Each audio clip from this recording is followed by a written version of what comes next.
Hi, this is János, this is Sylverter Audio, and this episode is for those who are thinking about building Grande speakers or whether you have already built them. And I just go a little bit more into when is it a good idea, whether it will work for you, and what you can expect from them. And I'm going to reflect at this fantastic comment that I received from Al, and he has also horn speakers that he built, and in comparison with Grande, which is like mine right here, he said that these mine in comparison to those did not work out. And Adrian, he built these with a different driver, with the FE126E, and his feedback was that it was fantastically good, sounded much better than what he was looking for. And so how would that work, or would it be any good idea if he tried it with the 125 with the same drivers that I have and it didn't sound good? Could it sound good with these drivers? And my response for that is that in your case, no. In your case, what you can expect is that with the 126E, what Adrian built, a slightly larger cabinet, so instead of like this 40 liter or so volume plus these FF series drivers, and Adrian built 60 liters volume E series drivers. It's a more premium driver, 4 dB more efficient, much bigger lungs. It gives more capability, more capacity. So that's what you could expect, that in your room building the 60 liter with the E would be more dynamic, would have like a better presence, noticeably better transparency, but roughly similar. And however, these already told you the story that this kind of loudspeaker strategy doesn't work with your system and your room, because sadly there's this misguided idea amongst audiophiles that there are good speakers and bad speakers, and I want to build the good speakers and everyone wants to build the good speakers, and then on forums you see lots of people loving these speakers and you build it for yourself and maybe it doesn't work, or maybe it does work. But why it works and doesn't work, it's not just because it's good or bad speakers, but whether it works in your room or it doesn't work in your room. So you might ask me, János, what did you do with these speakers? In what kind of room will they work? Or are you toying with us, or what's going on? Or is he toying with us with this comment? Because so far I got feedback about 20 pairs or so of these Lagrandes built, and the vast majority of them were just totally in favor of them. In several cases, they either replaced $8,000 to $10,000 main speakers, or they became like a system that is equivalent to that 8,000-10,000 speaker, and with both of them playing in the same league but very different flavor, catering to different moods and how you want to listen to. So that is one extreme that you can get, and the other extreme, I have 2 or 3 feedback. I'm a little confused whether it was 3 different people or just 2 person, but there's one who was so disappointed that he took apart the cabinet and just used the wood for a different project. And there was your case that you just reported that it did not compare well to the Nagaoka horns. And there was a third feedback I think he might have been the first one, the person who took it apart, who also had DIY horns, and he also reported that it didn't compare well. But I don't know if this is a 3 or 2 occasions, but I know that out of these 2 or 3, the feedback I got, the detailed feedback I got, was that it did not fare well in comparison to very complex horns. And I am not surprised at this at all. Partially because let's have a look now at the Nagaoka horns.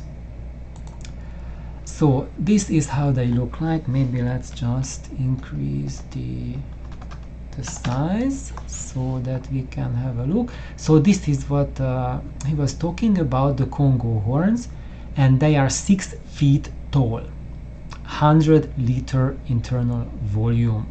So what we are talking about here, now maybe we can see most of it, is a very tall loudspeaker, and as you can see the internals, it's a very complex build. And when I came up with the design for these speakers, I came up because people wanted to see something simple to build and something small to build. Because originally I had already an idea for a 6 feet tall loudspeaker, and that's my void pipe. And that's what I recommend for everyone.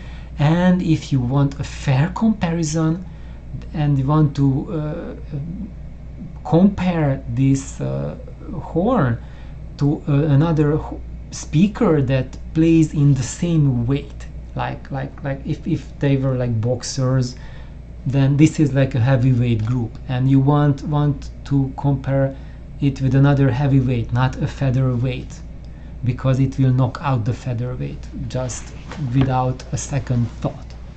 And so a good speaker to compare this big tall cabinet would be the void pipe.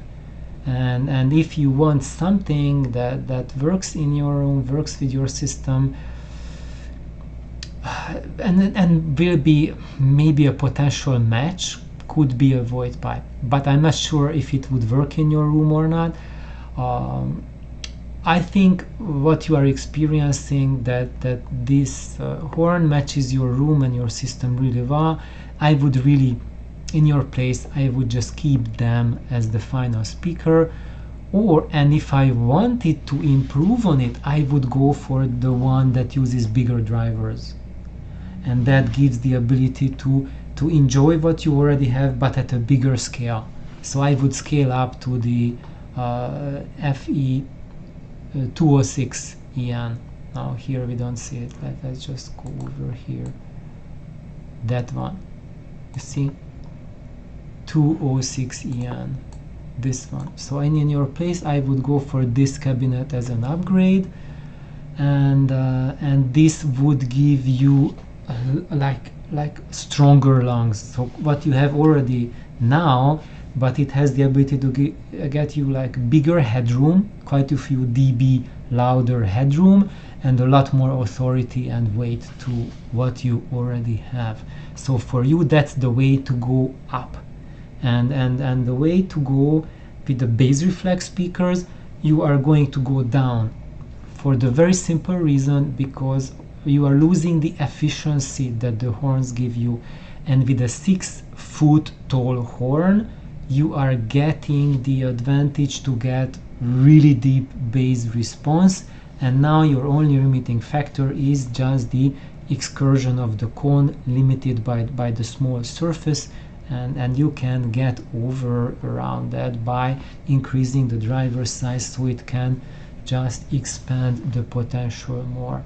Going for bass reflex speakers, you are collapsing the dynamic range much more because of the much lower efficiency of the bass reflex cabinet compared to a horn cabinet. And in addition, the FF125 WK drivers are 4 dB less efficient than the 126E driver, so you are again like getting like 2 notches less compared to what you already have with the Nagaokas. So in summary, I did not come up with the idea for these small speakers to be the best speakers in the world. If that was the case, they would be a lot more complex to build, a huge and very very expensive. And always when we are coming up with a new project, when anyone comes up with a new project for speakers, you also, at least when I do, I consider like a couple criteria about loudspeaker, especially like loudspeakers that I recommend for others, not just myself. For myself, I just build whatever I want to build for myself, but I always build them for a specific purpose. I don't just vaguely just do something and see what goes on. I build them for a purpose. And but in this case, for Lagrange, my main purpose what was actually to replicate Lagrange in a slightly different version. Like Lagrange was the iconic loudspeaker that Monsieur Jean Hiraga designed and built, and that this is my take on Lagrange with simpler drivers. So these drivers that I'm using are a lower grade drivers. So actually this is like an exercise to dive for the rock bottom. So if you go like as low with the price of the driver as you can, and just go as little with the size as you can, and as little with the effort to make it as you can, and still get something that will help your audio journey. And it will behave exactly the same as Monsieur Jean Hiraga's Le Petit did. And was I saying Lagrange for his speakers? I don't know. I haven't had much sleep lately. So anyway, Jean Hiraga's is Le Petit and mine is Lagrange.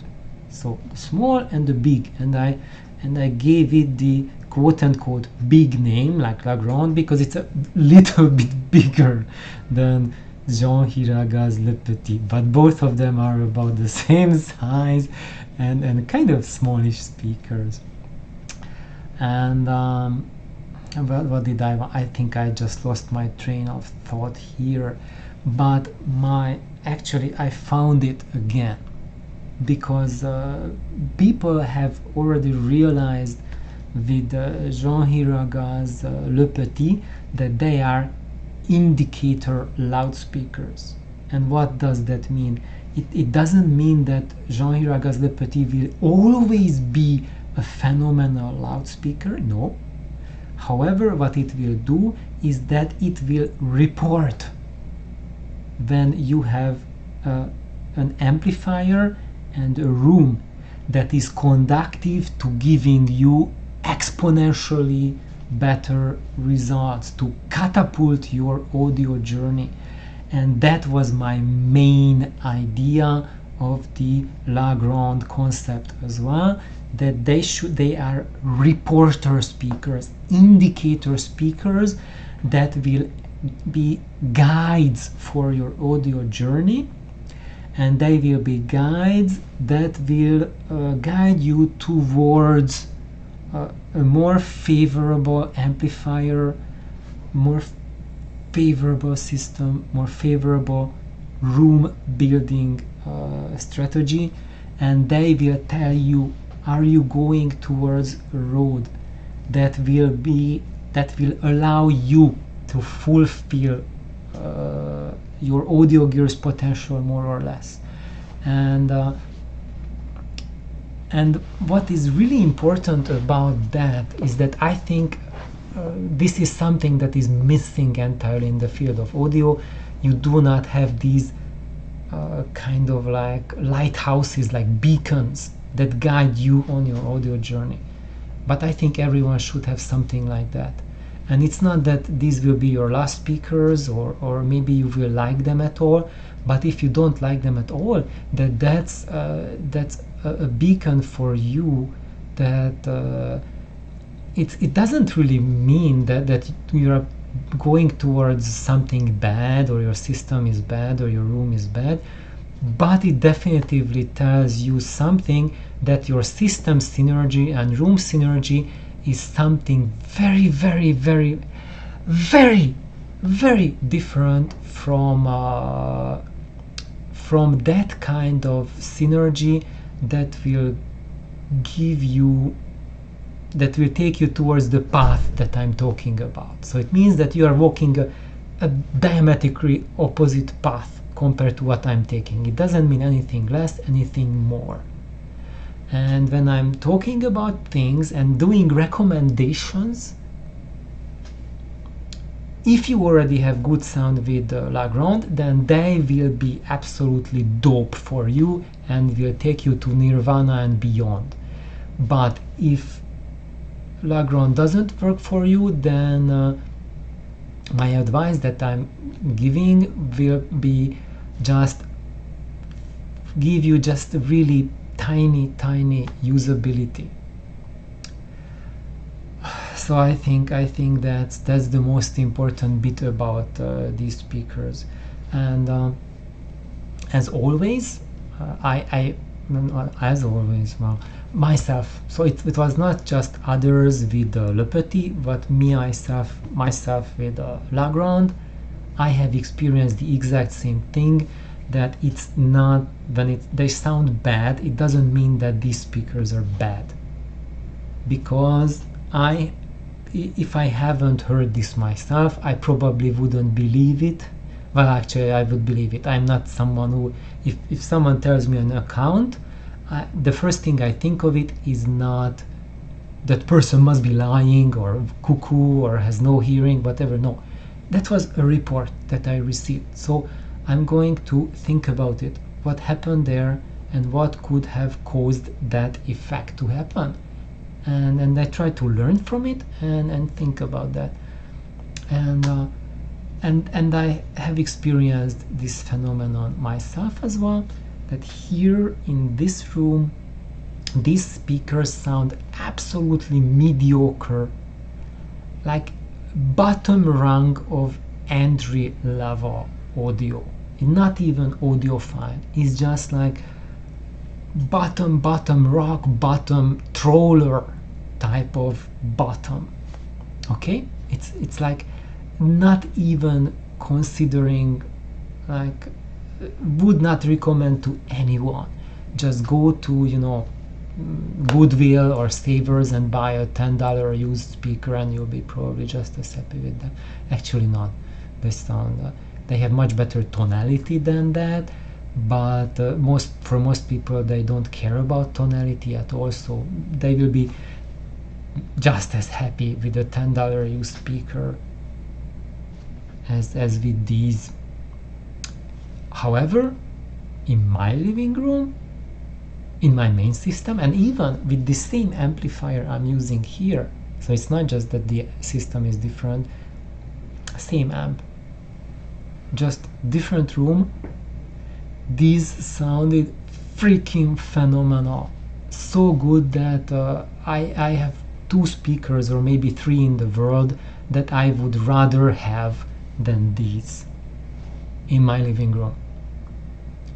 And that's why I call them indicator loudspeakers, and if you don't like them, just keep them. I would say as indicators, and from time to time when you do major changes in your system or in your room, just maybe give them a try again. And sometime, or if you move to a different room, try them out there, and there will come a time that you might be just very profoundly surprised.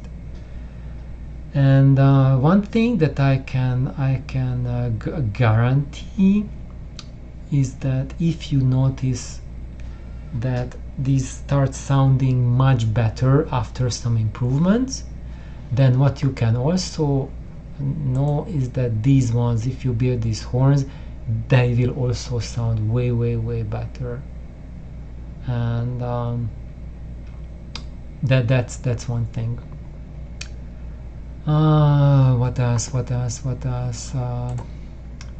So going back here, that's it. So I think that's what I really wanted to say about the application of La Grande. These speakers is that if you already have large horns, like 6 feet tall DIY horns, you probably, most likely, will not like these. Because the main advantage of these speakers comes when your room is on point, your system is on point, and then they give you tonality and harmonic content that you will find only when you go to the furthest extreme of loudspeakers. No, they're not the most dynamic. They can do extreme SPL. So in that regard, an average, not even average, even a superb horn like these big horns will overdo it massively. But when you have arrived to the end with your room and your amplifiers, then these will show you the end road with tonality and harmonics. And then you can use your system to optimize for tonality and harmonics, and then you will get much more out of these speakers as well. However, if you keep on to whatever system you have that makes these sound superb and these sound like Shai Hulud, then you will never get the maximum out of your horns. So I think that would be my 2 cents for those who build them and they're not happy with them. It's not because these are crap, but because there is a major like a broken axle in a car. That's what's happening between the speakers and the room, or the speakers and your amplifier. And it's for you to figure out where the breaking point is.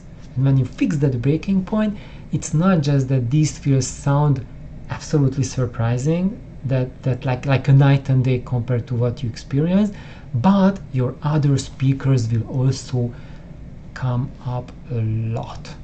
They will also be performing or giving you experience that went way beyond what you expected. And so that would be my 2 cents for today.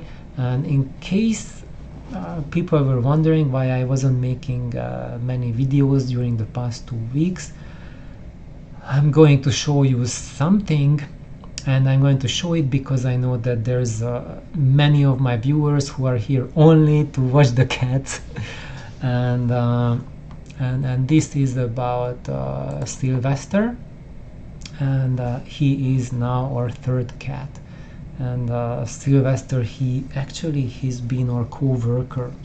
So with Mrs. River Dodio, Nelly, and we work at UH Cancer Center, and at UH Cancer Center, that's where Sylvester works. So he's a stray cat who has been at the center, and we see him every day, and he's like keeping the rats away. Yes, Hawaii has a really big rat problem, and it's the stray cats that are keeping it under control. And in areas like Hawaii Kai, which is like a really posh marina area, really expensive villas there, like 20 years or 30 years ago, they eradicated the stray cats because some people were complaining, oh, we have stray cats, and they got rid of them. And since then they have a rat infestation that they cannot take under control. I have a friend who lives there in the marina, and she's just desperate, and now she has a few cats, and since then no rats for her, but her neighbors are just total, like absolute rat infestation everywhere. You would think, okay, I'm buying like a $6 million house on the marina for my yacht, with a place for my yacht to dock there, and it's like 5-6 rats in the garden. Like, what? So Sylvester here has been at the center since the building was built 12 years ago, and actually on the 13th, June the 13th, he was attacked by a pit bull, and Nelly tackled the pit bull and took the attacking pit bull off from the cat. So there are some things which are more dangerous than a raging pit bull, and Nelly is one of those. So just watch out, guys. So anyway, so she tackled the pit bull, and then we took poor Sylvester to the vet, and as you see here, his paw, I'm not showing his paw, it's in pieces, like torn apart, and even the back, you can see that the fur was removed because he was full of wounds there. So here we are looking at something like this is the most unrealistic scenarios or luckiest escapes ever, because cats from the jaws of a dog, that's a very bad chance, but pit bull versus cat, that's worst ever. And someone surviving a pit bull attack is just absolutely, this is like a miracle, and thanks to Nelly. And since then he's been with us, and we've been taking care of him. So he needs like IV fluids twice a day just to keep him hydrated, and medication, antibiotics to keep the infection. He was like, basically his left bicep was just torn, like huge gash there, like a crater, and then he's been recovering super well, and he's super friendly. He's really, really awesome, and his recovery has been progressing well, and also at the same time he maxed out our credit cards, and that's why we just did a little bit of a GoFundMe project, and I'm just totally in awe that people are. These are mostly all my co-workers here. They are supporting his journey. He is not through the whole thing yet, so we still need to take him to the vet a couple of times until he can be. I don't know if he can be ever released, so either he will stay with us as our third cat, if Machi and Kintaro gets along well with him. Surprising, we try to like arrange a meeting between the three cats, and he is super friendly towards those two cats, but they are just like, who is this stranger, like in our garage, like what is he doing, is he taking away our territory? And then you are feeding him all the good food, and we are just getting these, what's going on? So they are not yet friendly with him, so I don't know how that will work out, but it would be great if they become buddies, and then Sylvester can stay with us for good. And in worst case scenario, we just nurse him back and we can release him back here at the center. But he's really old, he's more than 12 years old, so maybe for his senior years, if he handles like becoming an indoor cat, he will stay with us. But if he really, once he recovered, really wants to go back into the wild and stay straight, then then that's what he will do. So it's up to his choice, and until then he is with us, but he is still recovering, and that means a couple hours of care every day. And as you guys know, my biggest issue the past couple of years was the extreme lack of sleep and lack of free time, and now that is just exponentially less than it's normally. So if in my videos sometimes I just talk nonsense, I'm sorry, but yeah, it's that I'm not really well slept in the past 2 weeks. So so this is for those of you who are looking at our cats and looking for a cat. I'm not saying that anyone should donate. If you want to, I greatly appreciate it, but just send positive thoughts to Sylvester. That's what matters the most. And thank you, team. Thank you for joining in. Everyone have an amazing day. Bye bye.